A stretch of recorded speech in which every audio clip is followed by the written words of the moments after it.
After Oscar Piastri's spot on the 2023 grid was finally confirmed to be with McLaren, the Alpine camp spewed many words about the Australian's supposed lack of integrity. However, as more details have emerged, it has become clear that such accusations were almost entirely unfounded, and it is now the Alpine management that is under fire for their own moral fiber. So, let's take a look at the accusations leveled against Piastri, why they were completely wrong and borderline lies, and why Alpine is now caught in yet another storm.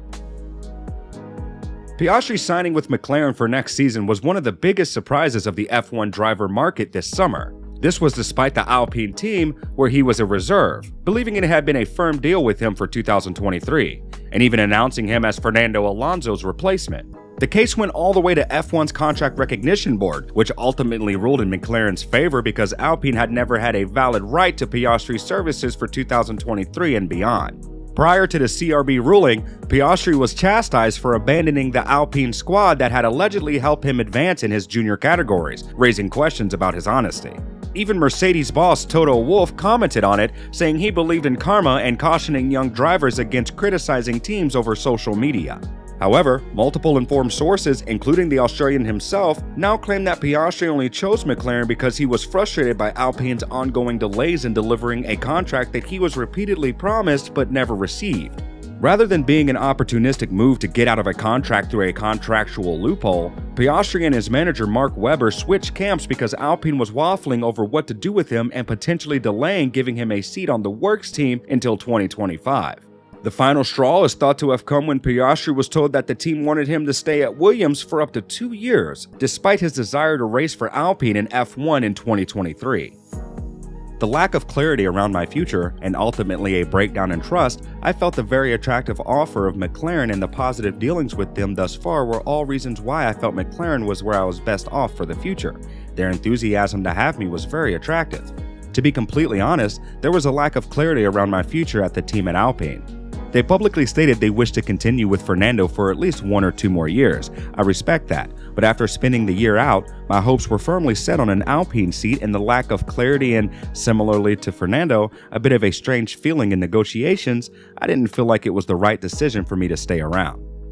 Piastri revealed that he and his management team, Mark and Ann Webber, the powerhouse partnership that guided Webber to 9 Formula 1 Grand Prix victories and 3 third-place finishes in the World Championship, had informed Alpine that he would not be staying, so he was surprised when the team announced in a press release that he would replace Alonso.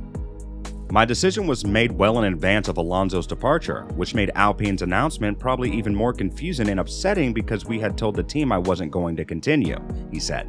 Another perplexing aspect of the story is how Alpine's team principal Otmar Szafnauer described how he informed Piastri of their decisions to promote him and what they knew about his McLaren discussions. Szafnauer claimed he told Piastri while the 21-year-old was in Alpine's simulator, but Piastri's recollection of that event reveals that Szafnauer omitted a critical detail. That was a bizarre and frankly upsetting episode. It was done publicly in front of some members of the team who were oblivious to the situation, and I didn't want to cause a scene in front of them. Once we were in private, I told Otmar what our position was and what he had been told multiple times before that. It was very surprising to me to make that announcement. Surprisingly, the French team maintains that all they knew was what they heard in the media, and that they thought Piastri was still an Alpine driver when they told him he'd be racing for them full-time in 2023. However, the CRB decision paints a different picture. In fact, it turns out that it was widely known within the Alpine organization that Piastri had outlined a terms agreement the previous November but had no contract for 2022, let alone the years that followed. Alpine's behavior and offer, as well as McLaren's interest, had undoubtedly turned Piastri's head, and, according to reports, Alpine was made aware of Piastri's plans as early as June. In that context, it is astonishing that negotiations with Alonso were allowed to be so lax. But that brings us back to the mistaken belief that Alpine's hold on Piastri was secure.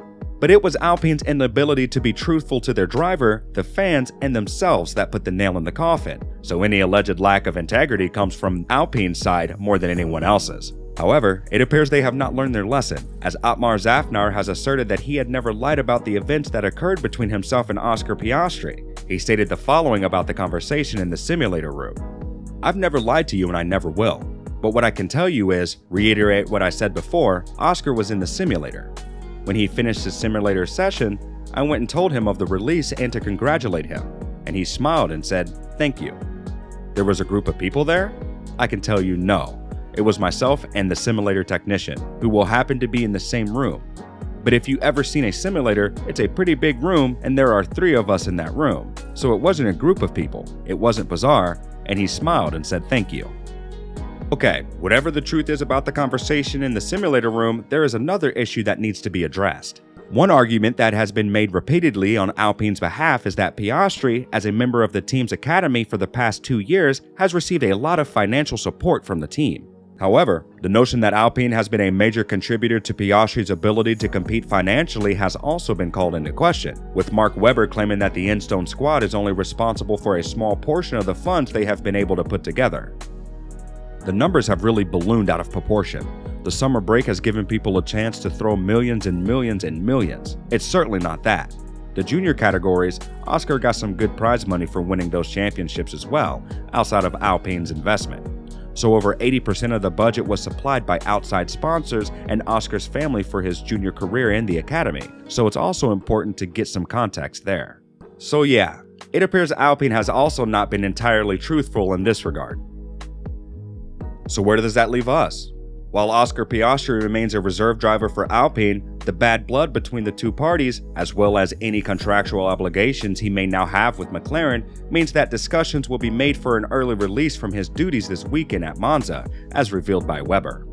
But Oscar Piastri isn't the only one who has suffered as a result of Alpine's misleading statements. McLaren also found itself in the firing line, with some accusing it of being unfair to Daniel Ricciardo and how it handled his departure, despite the fact that both parties were aware that things were about to change for several months. And while the news about the Piastri contract dispute was out in the open, McLaren maintained its silence despite its also being on the receiving end of criticism. But now that the facts of the case have been revealed, team principal Andreas Seidel is certain that some of the accusations leveled against Piastri were unfounded. When asked by the media if he welcomed a clearer picture of what happened, Seidel replied, "It's good in the end the facts are out, and it's good that you guys have seen the verdict as well. Therefore, everyone can read this and make up their own conclusion, which is a pretty clear case, and it also corrects some of the judgments that have been inappropriate and unfair regarding Oscar. Now our focus is simply to finish the season together with Daniel, and then we'll look forward to get going with Oscar, who is a huge talent and has a lot of potential. At the same time, we know there's a lot of work ahead of us together with him going into his first season of F1, but we are looking forward to that." What are your thoughts on the entire situation? Do you believe Alpine or Piastri and his management more? Do you think Piastri owes something to Alpine because he participated in their driver development program, as some have suggested? Let us know in the comments section down below. And if you enjoyed the video, consider liking and subscribing. It helps us out a lot.